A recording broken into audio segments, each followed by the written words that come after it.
Then, Truman is faced at Christmas of 1949 with an enormous decision.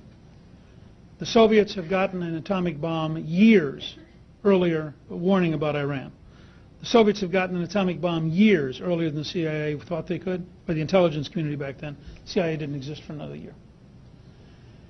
Truman at Christmas makes the decision that we need to build a hydrogen bomb. Dean Acheson goes to him as Secretary of State and says, you know, if you think the world's so dangerous, we have to build a bomb whose only purpose is wiping out whole cities. Maybe we'd better design a strategy to minimize its use. And Truman said, that's a pretty logical step. And so they assigned Paul Nitze at the State Department to begin developing what became NSC 68, which is, I think, the most important single document in the Cold War. And it's a document of long-term, thoughtful preparation. He writes, quote, the Soviet Union, unlike previous aspirants to hegemony, is animated by a new fanatic faith antithetical to our own and seeks to impose its absolute authority over the rest of the world. Conflict has therefore become endemic and is waged on the part of the Soviet Union by violent or non-violent methods in accordance with the dictates of expediency. The whole success of the proposed program hangs ultimately on recognition by this government, the American people, and all free peoples that the Cold War is in fact a real war in which the survival of the free world is at stake. Essential prerequisites to success are consultations with congressional leaders designed to make the program the object of nonpartisan legislative support and a presentation to the public of a full explanation of the facts and implications of the present international situation. The prosecution of the program will require of us all the ingenuity, sacrifice, and unity demanded by the vital importance of the issue, and the tenacity to persevere until our national objectives have been attained. Issued by Harry Truman, April 14, 1950. In 1991 at Christmas, the Soviet Union disappears. Despite Democrat or Republican, despite all sorts of problems, we sustain, for longer than a generation, the forces of freedom to contain the forces of tyranny. Now, I believe we have to understand that the struggle, military, political, societal, economic, cultural, intellectual, with radical Islamists may well last several generations, may well last longer than the Cold War, because it's a much more fundamental, I think much more difficult struggle, requiring far more change. But I think that there are key moments in history that we've frankly lived through before. We understand how to do this.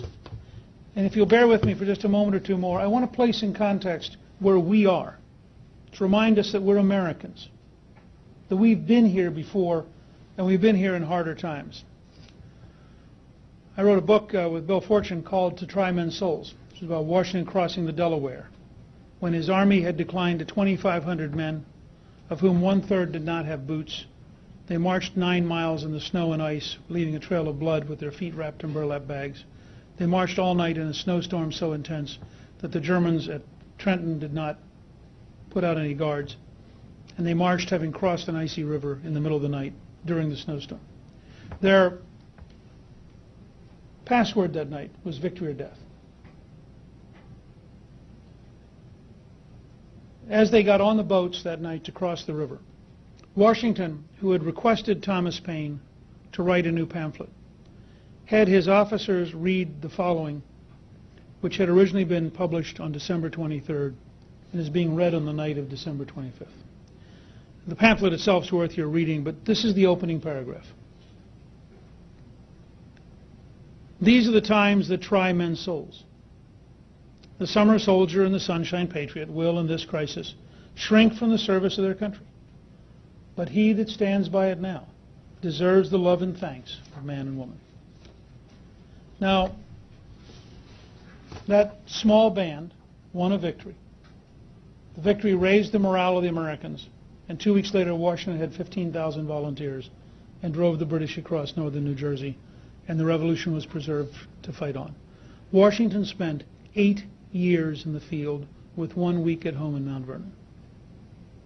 That's what freedom was worth to Washington.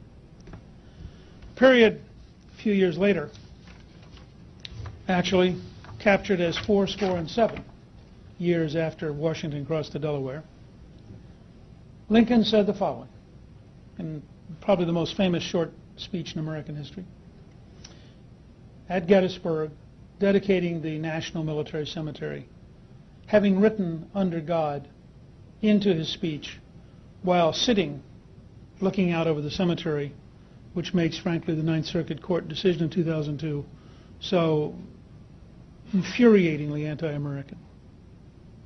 It is for us, the living, rather, to be dedicated here to the unfinished work which they who fought here have thus far so nobly advanced. It is rather for us to be here dedicated to the great tasks remaining before us, that from these honored dead we take increased devotion to that cause for which they gave the last full measure of devotion.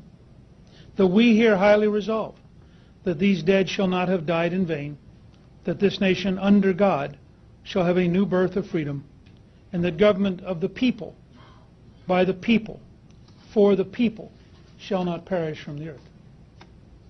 And I would argue that the victory of Sharia would clearly mean the end of the government Lincoln was describing. However, for President Obama, I think it might be useful to quote a Democrat and to wrap this up with a Democrat. So let me take you to one of the most extraordinary speeches, which is worth reading in toto, but I'm only going to give you a few excerpts. January 20th, 1961. At the peak of the Cold War. It begins with, the same revolutionary beliefs for which our forebears fought are still at issue around the globe.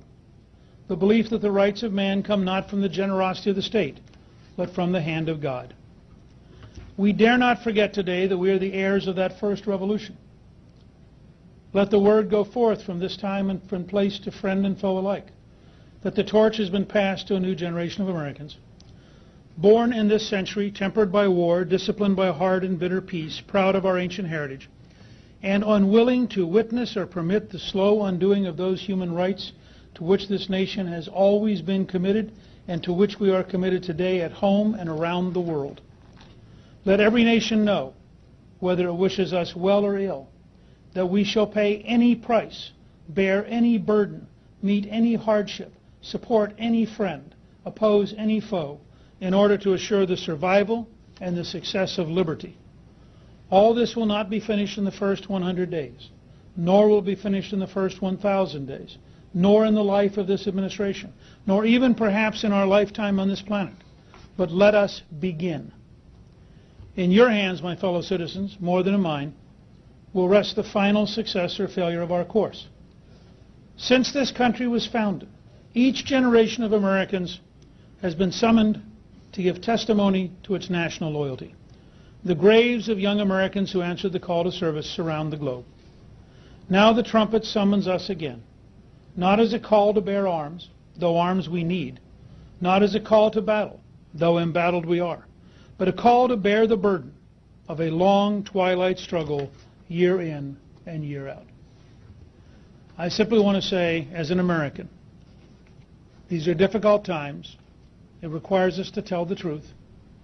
It requires us to think carefully and long about a grand national strategy.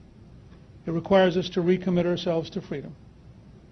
But it requires us also to say to the radical Islamists, as we said to the British government, as we said at a time of disunion, as we said to Nazi Germany, as we said to the Soviet Union, freedom will prevail.